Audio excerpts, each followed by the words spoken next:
नमो बुद्धाय, जय सम्राट, जय भीम, जय भारत। मैं हूं प्रदीप मौर्य, आप देख रहे हैं न्यूज 7 भारत। आज इस न्यूज रिपोर्ट के माध्यम से हम जानेंगे,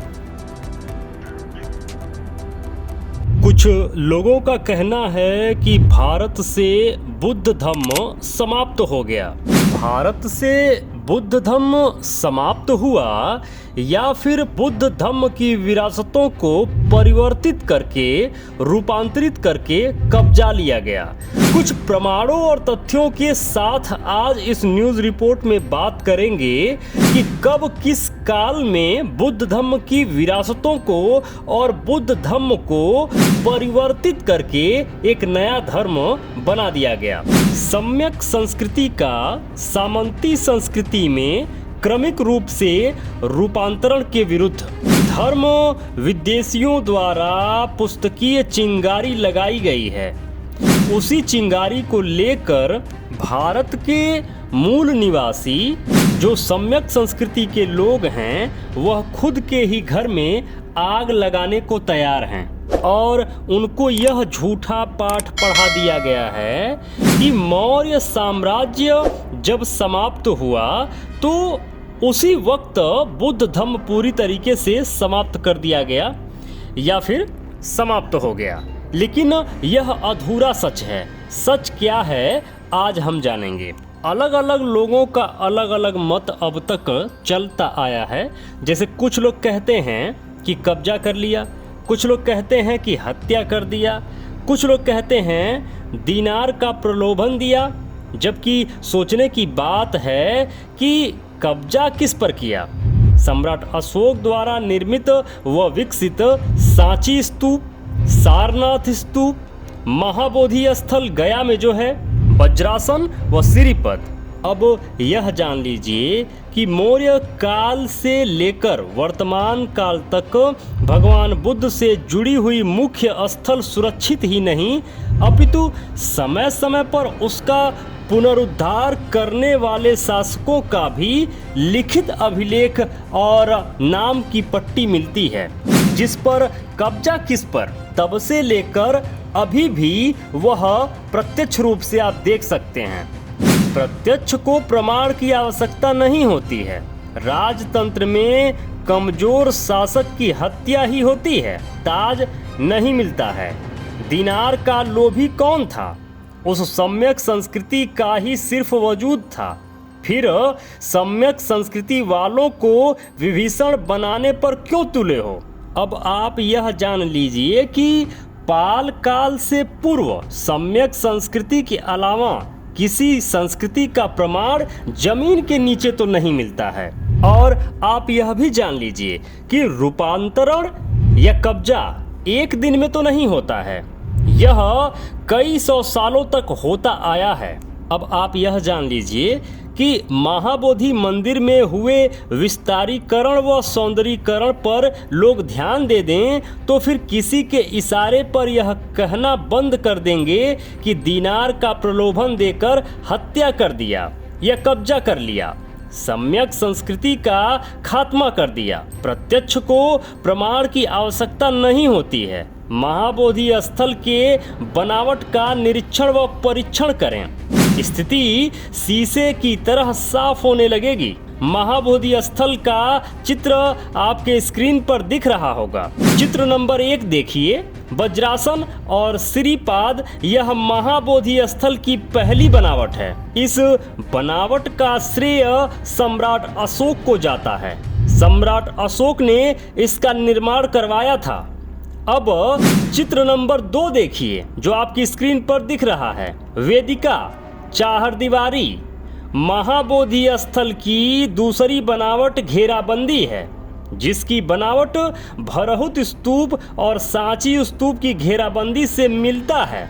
इसका श्रेय पुष्यमित्र शुंग को जाता है। किसको? पुष्यमित्र शुंग को।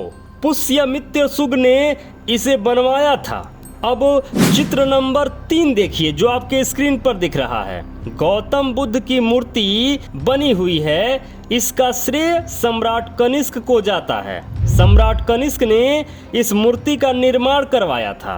अब आपके स्क्रीन पर है चित्र नंबर 4, संबोधि मंदिर, इसका श्रेय गुप्त शासक को जाता है।